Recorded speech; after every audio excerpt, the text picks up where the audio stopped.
ప్రభు అయిన యేసుక్రీస్తు వారి నామానికి మహిమ కలుగును గాక.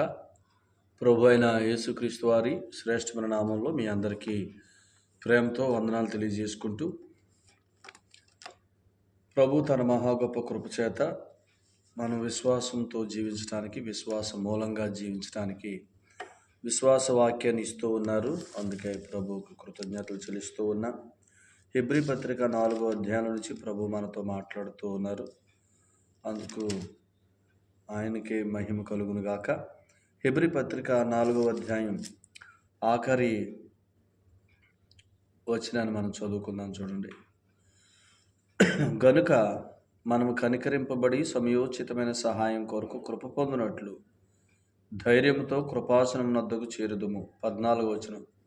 ఆకాశ మండలం గుండా వెళ్ళిన దేవుని కుమారుని యేసు అను గొప్ప ప్రధాన యాజకుడు మనకు ఉన్నాడు గనుక మనము కనికరింపబడి సమయోచితమైన సహాయం కొరకు కృప పొందినట్లు ధైర్యంతో కృపాసనం నద్దకు చేరుదుము. ప్రార్థన చేద్దాం. పరిశుద్ధుడ, ప్రేమగల మా తండ్రి, మీకు వందనములు. మీ కుమారుడైన యేసుక్రీస్తు వారిలో మీరు మాకు ఇచ్చిన పాపక్షమాపణ, నీతి, పరిశుద్ధత అనే వాటిని బట్టి మీకు స్తోత్రాలు. మీ కుమారులుగా మమ్మల్ని చేసుకున్నారు. సదాకాలానికి మీ సన్నిధిని పరిశుద్ధులుగా, నిర్దోషులుగా, నిరపరాధులుగా సమాధానపరిచి నిలవబెట్టుకున్నారు. మీకు స్తోత్రాలు. క్రీస్తుతో పాటు సమస్తానికి వారసులుగా చేశారు. మీకు స్తోత్రాలు. ఆ వారసత్వాన్ని అనుభవించడానికి పరిశుద్ధాత్మని మాలో ఉంచారు. మీకు స్తోత్రాలు. ఆత్మ ద్వారా నడిపించబడుతూ సమస్తాన్ని మేము క్రీస్తులో నాయన సంపాదించుకోవటానికి మీ కృప చూపిస్తున్నారు. మీకు స్తోత్రాలు. విశ్రాంతిని కూర్చున్న సందేశాన్ని మాకు అందిస్తున్నారు. ఆయన విశ్రాంతి మా నిత్య స్వాస్థ్యమని, దాన్ని ఎల్లప్పుడూ మేము అనుభవించాలని మీరు మాకు తెలియజేస్తుండగా, మీ ఆత్మ ద్వారా మమ్మల్ని బలపరిచి విశ్రాంతిలో మిమ్మల్ని నివసించడానికి మీ కృపను కృమ్మరించమని, మాతో మాట్లాడమని, మీ వాక్శక్తిని మీ దాసునికి అనుగ్రహించమని యేసు ప్రభు వారి పేరట ప్రార్థన చేస్తున్నాం తండ్రి. ఆమేన్. ప్రభునందు ప్రియులరా, ఈ హెబ్రీ పత్రిక ఆ యొక్క ప్రాముఖ్యమైన అంశం ఏంటంటే విశ్రాంతి అనుభవించుట. హెబ్రీ పత్రిక 1వ అధ్యాయమేమో పాపముల విషయంలో శుద్ధీకరణం చేసిన యేసు ప్రభు, దేవదూతల కంటే శ్రేష్ఠుడైన యేసు ప్రభు. 2వ అధ్యాయంలో అబ్రహాము సంతాన స్వభావంగా వచ్చి మరణం యొక్క బలము గలవారిని, అనగా అపవాదిని తన మరణం చేత నశింపజేసిన యేసు ప్రభు ప్రతి అవిధేయతకు, మన ప్రతి అతిక్రమానికి న్యాయమైన ఫలం చెల్లించి ఇక ఎవ్వరూ నేరారోపణ చేయనంతగా అసలు గొప్ప విమోచనము మనకు అనుగ్రహించిన యేసు ప్రభు 3వ అధ్యాయం నుంచి 10వ అధ్యాయం వరకు విమోచన సంబంధమైన జీవితం, విశ్వాసి అనుభవించవలసిన జీవితం, రక్షించబడిన వాడు అనుభవించవలసిన జీవితాన్ని గురించి రాశాడు. ఆ జీవితంలో భాగంగా 3వ అధ్యాయంలోనేమో విశ్వాసమును గురించి రాశాడు. విశ్వాసం గురించి రాసి 4వ అధ్యాయంలో విశ్రాంతి గురించి రాశాడు. ఎందుకు అనంటే విశ్వాసం లేకుండా విశ్రాంతిలో ప్రవేశించుట అసాధ్యమని. ఎందుకు అనంటే వారి అవిధేయత చేత ఆయన విశ్రాంతిలో ప్రవేశించలేదు. వారి అవిధేయత చేత ఆయన విశ్రాంతిలో ప్రవేశించలేదు అని అన్నాడు. 3వ అధ్యాయం ఆఖరి వచనములో అవిశ్వాసము చేత వారు విశ్రాంతిలో ప్రవేశించలేదని చెప్పాడంటే, విశ్వాసంతో మనం జీవిస్తూ ఉంటే ఖచ్చితంగా ప్రతిరోజు విశ్రాంతిలో మనం ప్రవేశిస్తాం. ప్రతి విషయంలో విశ్రాంతిలో మనం ప్రవేశిస్తాం. ప్రతిరోజు విశ్రాంతి అనుభవించాలా విశ్వాసి? ప్రతి విషయంలో విశ్రాంతి అనుభవించాలా? దీనిని ఏమన్నాడంటే నిత్య స్వాస్థ్యముగా మనకి ఇవ్వబడిన విశ్రాంతి ఇది. ఆనాడు ఐగుప్తు నుంచి విడిపించబడిన ప్రజల్ని మీకు కనానును నిత్య స్వాస్థ్యంగా ఇస్తాను అని అన్నాడు. అక్కడ అది పాలు తేనెలు ప్రవహించే దేశం. అక్కడ మీరు కట్టని ఇండ్లు, మీరు నాటని తోటలు, మీరు వెళ్ళి స్వతంత్రించుకోవటమే. మీ దేవుడు మీకు ఇచ్చిన ఆ దేశాన్ని మీరు స్వతంత్రించుకోవటమే కానీ మీరు అక్కడ చేయాల్సిందేమి లేదు అని ప్రభు చెప్పాడంటే విశ్రాంతిలో ఉండుట అనంటే ఆయన మన కొరకు సిద్ధం చేసిన వాటిని అనుభవించుట. వాటిని అనుభవించటం అంటే అది ఏ విధానం? విశ్వాసపు విధానం. ఏ విధానంలో విడిపించబడ్డామో ఆ విధానంలోనే మనం వాగ్దానాన్ని స్వతంత్రించుకోవాలి. విశ్వాసాన్ని బట్టి విడిపించబడ్డాం. విశ్వాసంలో కొనసాగుతూ వాగ్దాన దేశం అనగా ప్రతిరోజు విశ్రాంతి, ప్రతి విషయంలో విశ్రాంతి మనం అనుభవించాలి. ప్రతిరోజు విశ్రాంతికి ప్రతిరోజు ఆయన శబ్దము అవసరము. ప్రతిరోజు ఆయన శబ్దం అవసరం. ప్రతిరోజు ఆయన శబ్దం అవసరం అంటే ప్రతిరోజు ఆయన మాట్లాడతాడు. ప్రతిరోజు మాట్లాడతాడు. ప్రతిరోజు ఆయన మాట్లాడితే మనం వినాలా? ఇప్పుడు మరి ఆయన మాట్లాడతాడు. మరి ఆయన మాట్లాడినప్పుడు అందరికీ సంగతులు వినే మనసు ఉందా? లేదు. ఎందుకనంటే కొంతమంది ఏదో కాలవ్యాపనం కోసం కూర్చుంటారు. కొద్దిమంది భయంతో కూర్చుంటారు. దేవుని సన్నిధిలో మనం ఉండకపోతే మనకి ఏమవుద్దో అన్న భయంతో కూర్చుంటారు. కొద్దిమంది దేవుని సన్నిధిలో ఉండటం మనకు ఆశీర్వాదం అనే దాంట్లో కూర్చుంటారు. కొద్దిమంది అలాగా రకరకాల ఉద్దేశాలతో ఏదన్నా ఒక కార్యం చేయబోతాడా దేవుడు అన్నట్టు కూర్చుంటారు. అలా కాకుండా మనం దైవ సన్నిధికి వచ్చి మనం కూర్చున్నప్పుడు ఆయన మనకి విశ్రాంతిని కూర్చిన వాక్యం మనకు దయచేయాలంటే, విశ్వాస వాక్యం దయచేయాలంటే ఖచ్చితంగా ముందు ఆయన ఒక మాట చెప్పాడు. ఒక మాట చదవండి. తిమోతికి రాసిన పత్రికలో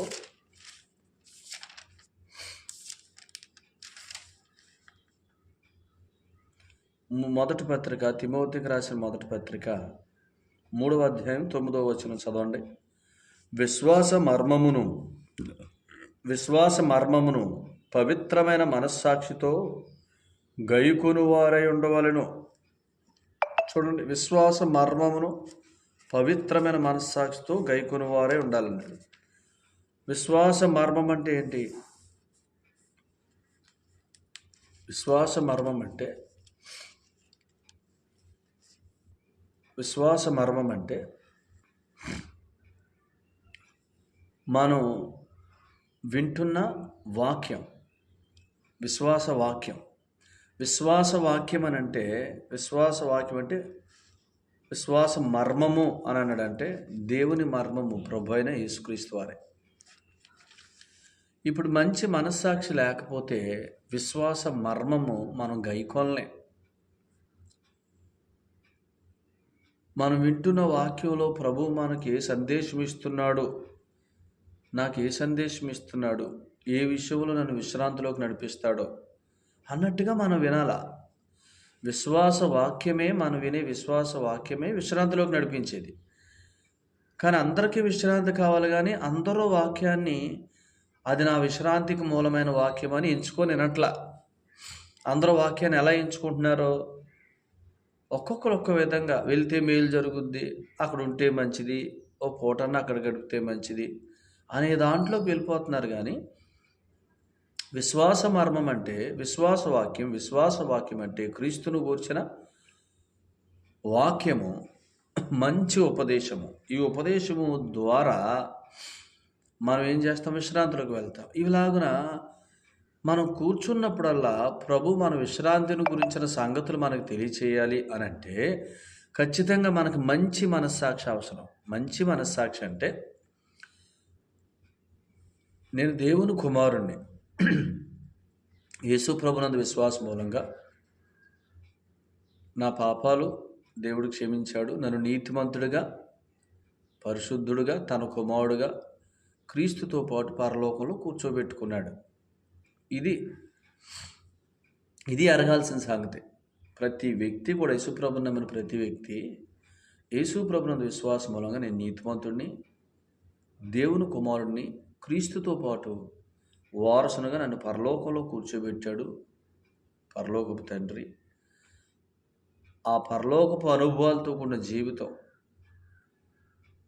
ఆ పరలోకం ఈ లోకంలో జీవిస్తున్న దినాలన్నింటిలో అనుభవించడానికి పరిశుద్ధాత్మ నాకు ఇచ్చాడు అని ఎవరైతే ఎరుగుతారో అది మంచి మనస్సాక్షి. ఇట్టి మనస్సాక్షి కలిగి ఎవరైతే ఉంటారో వారు ఖచ్చితంగా వాక్యాన్ని హత్తుకుంటారు. ఎందుకు? నేను క్రీస్తునందు దేవుని ఎదుట నీతిమంతుడై ఉన్నాను, నేను దేవుని కుమారుడిని, క్రీస్తుతో పాటు సమస్తానికి వారసుడిని, దాన్ని అనుభవించడానికే నాలో పరిశుద్ధాత్ముడు ఉన్నాడు అని ఎరిగిన వారు ఆ జీవితాన్ని ఆత్మ మనకు బోధిస్తాడు అనే ఆశతో ప్రతి మీటింగ్కి వస్తారు, ప్రతి సందేశం వింటారు.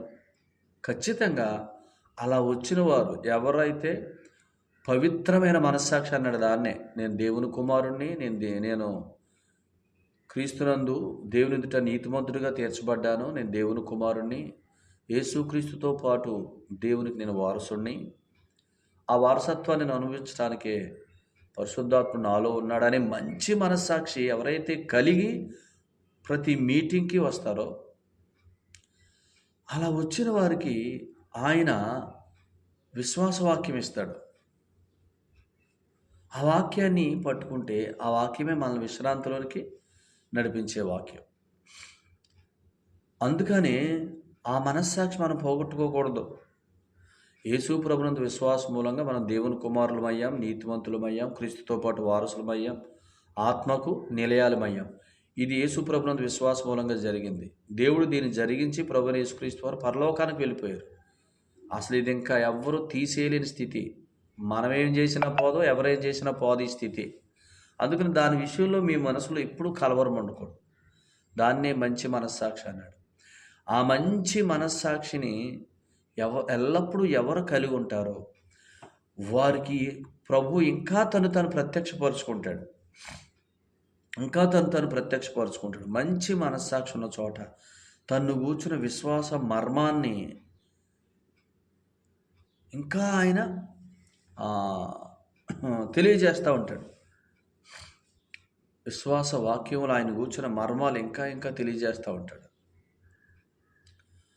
అప్పుడు ఎవరైతే ఇలా కనుగొంటారో పవిత్రమైన మనస్సాక్షితో విశ్వాస మర్మమును అనంటే, విశ్వాస మర్మం అనంటే దేవుని మర్మమైన క్రీస్తుని నేర్చుకుంటూ ఉంటాం. కొలసీ పత్రిక 2వ అధ్యాయం 2వ వచనం అలాగే 9వ వచనం ప్రకారం పవిత్రమైన మనస్సాక్షి ఉంటే దేవుని మర్మమైన క్రీస్తును స్పష్టంగా ఎరుగుతాం. ఇక్కడే రాశాడు కొలసీ పత్రిక 2వ అధ్యాయంలో, దేవుని మర్మమైన క్రీస్తును స్పష్టంగా ఎరుగుతాం. 9వ వచనంలో, ఏలయనగా దేవత్వం యొక్క సర్వపరిపూర్ణత శరీరముగా క్రీస్తునందు నివసించుచున్నది. చూసారా? దేవుని పరిపూర్ణతను మనం నేర్చుకుంటాం. అలా మనం క్రీస్తుని నేర్చుకుంటే ఇదే కొలసీ పత్రిక వెంటనే 3వ అధ్యాయంలో ఏం చెప్పాడు చూడండి.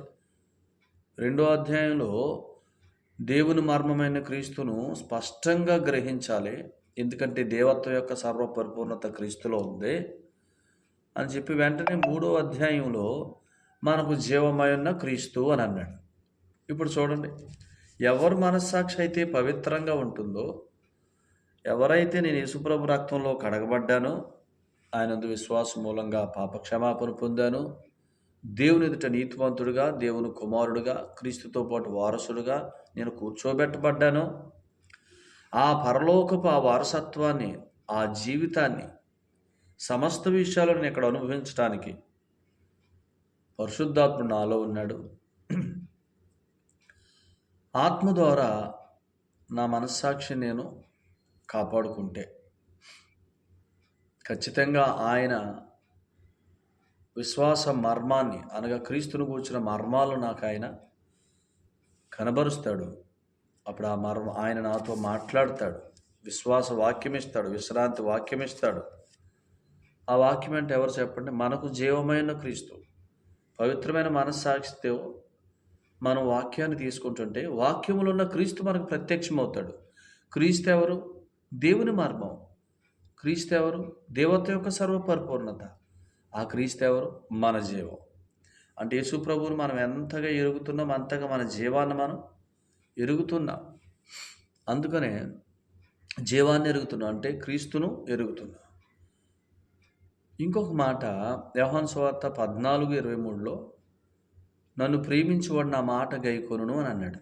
అంటే ఆయన గూర్చిన సంగతులు మనం విశ్వాస మర్మాన్ని మనం కనుగొనటం, దేవుని మర్మమై ఉన్న క్రీస్తును మనం నేర్చుకోవటం, పవిత్రమైన మనస్సాక్షి కలిగి ఆ సంగతులు మనం నేర్చుకోవటం ద్వారా దాన్ని ఏమంటున్నాడంటే ప్రేమించుట, ఆయనను ప్రేమించువారు ఆయన మాట గైకొంటారని అన్నాడు.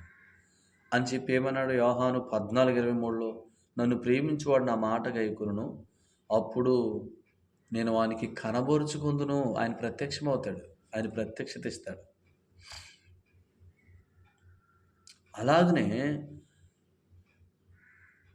ఆయన ప్రత్యక్షత దొరకటం మాత్రమే కాదు, జీవమును కనుగొంటాం మనం. జీవాన్ని ప్రేమించుట, ఆయన ప్రేమించటం అంటే జీవాన్ని ప్రేమించినోడు ఏం చూస్తాడంట? పేతురు రాసిన మొదటి పత్రిక 3:10 మంచి దినములు చూస్తాడు అని చెప్పాడు. మంచి దినములు. పేతురు రాసిన మొదటి పత్రిక 12 అనుకుంటా, 3:10 జీవమును ప్రేమించేవాడు మంచి దినములు చూస్తాడు. ఆ మంచి దినములు అంటే ఏంటి? ఆయన మనకు సిద్ధం చేసిన విశ్రాంతి దినాలు మనం అనుభవిస్తాం. ఒకటి, అందుకని మనం హెబ్రీ పత్రిక 4 మన ప్రధాన యాజకుడున్నాడు పరలోకంలో. 4:14 ఆకాశమండలం గుండా వెళ్ళిన యేసును గొప్ప ప్రధాన యాజకుడు. ఈయన గొప్ప ప్రధాన యాజకుడు. ఈయన వెళ్తూ తన రక్తం తీసుకెళ్ళాడు. ఎందుకు? మనల్ని కడిగిన రక్తం, మనల్ని నీతిమంతులుగా తీర్చిన రక్తం, మన దేవునికి కుమారులుగా చేసిన రక్తం, దేవుని ఎదుట ఒక శ్రేష్టమైన స్థితిని క్రీస్తుతో పాటు మనల్ని కూర్చోబెట్టిన రక్తం. ఆ రక్తం అక్కడికి వెళ్ళిన తర్వాత పరిశుద్ధాత్ముడు మనలోనికి వచ్చాడు. అంటే ఆత్మను మనకిచ్చిన రక్తం. ఆ రక్తము తీసుకుని ఆయన పరలోకంలో ఉన్నాడు. గొప్ప ప్రధాన యాజకుడు. ఆ యాజకుడు అక్కడ ఉన్నంత వరకు ఆయన రక్తం తీసుకుని వెళ్ళాడు. నా పక్షంగా రక్తం అక్కడ ఉంది కాబట్టి నేను దేవుని సముఖములో యేసు ప్రభు చేతిలో ఉన్న రక్తమును బట్టి, నా ప్రధాన యాజకుని బట్టి నేను నీతిమంతుడిని, నేను దేవుని కుమారుడిని, నేను క్రీస్తుతో పాటు పరలోకంలో ఉన్నాను, నా యాజకుడు ఉన్నాడు, నేను అక్కడే ఉన్నాను, దేవుని ఆత్మ నాలో నివసిస్తూ ఉన్నాడు అని మనస్సాక్షిని శుద్ధి చేసుకొనుట. 4:14 గొప్ప ప్రధాన యాజకుడు ఎందుకున్నాడంటే మన మనస్సాక్షికి దెబ్బ కలగకుండా ఉండటానికి, మన మనస్సాక్షికి కల్మషం తోచకుండా ఉండటానికి.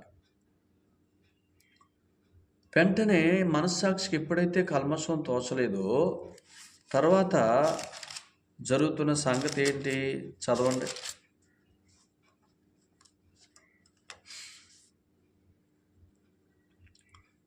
16 మనము కనికరింపబడి సమయోచితమైన సహాయం. మన మనస్సాక్షి ఎప్పుడైతే బాగుంటుందో, ఆ మనస్సాక్షితో ఎప్పుడైతే ప్రభు సన్నిధిలో మనం ఉంటామో, ఆయన కనికరించి మన విశ్రాంతికి అవసరమైన సందేశాన్ని, విశ్వాస వాక్యాన్ని ఇస్తాడు. ఆ వాక్యాన్ని బట్టి మనం విశ్రాంతిని అనుభవిస్తాం. సమయోచితమైన సహాయం అని అన్నాడు దాన్నే. ఈ సంగతి మనకు అర్థమైతే నేను నా మనస్సాక్షిని నేను కాపాడుకుంటున్నాను, నేను ఆయన సన్నిధిలో విశ్వాస వాక్యాన్ని వింటున్నాను, నాకు విశ్రాంతి ప్రభు ఇస్తాడు అన్ని విషయాల్లో అని ఎరుగుతూ జీవిస్తాం. దేని కొరకు మనం ఏది లేనట్టుగా, ఏది మనదే, మనం అన్ని విషయాల్లో మనకేమీ లేనట్టు, అసలు మనం అందరికంటే తక్కువ అన్నట్టు అసలు మనం అలా చాలామంది క్రైస్తవ దైవభక్తిని ఇదేదో చేసేదిగా, మనం ఏదో చెయ్యాలన్నట్టుగా వెళ్తున్నారు కనుక వారు చాలా అనుభవించలేకపోతున్నారు. ఇది మనం చూసేది. క్రైస్తవ దైవభక్తి అంటే ఆయన చేస్తాడు, మనం చూస్తాం. నిర్గమాకాండం 19:4, 5, 6 ఆయన చేస్తాడు, మనం చూస్తాం. అందుకని దీన్ని దేవుని కృప అన్నాడు. క్రొత్త నిబంధన అంటే కృపా నిబంధన, విశ్వాసపు నిబంధన. విశ్వాసంతో మంచి మనస్సాక్షి కలిగి దేవుని మర్మమైన క్రీస్తును అనగా విశ్వాస వాక్యాన్ని, ఆ వాక్యంలో ఉన్న క్రీస్తును కనుగొంటూ నేర్చుకుంటూ ముందుకు సాగుతున్నప్పుడు మనం జీవాన్ని కనుగొంటాం. అంటే మంచి దినాలు చూస్తాం. ఆ మంచి దినాల్లో సమయోచితమైన సహాయం కలిగిన దినాలు మనం చూస్తాం. ఆయన విశ్రాంతిని మనం అనుభవిస్తాం ప్రతి విషయాల్లో. కాబట్టి ఈ సంగతులు మీ మనసులో ఉంచుకోండి. ప్రభువు తేటగా మనల్ని తన వాక్కుల చేత దర్శిస్తూ ఉండగా ఈ సంగతులు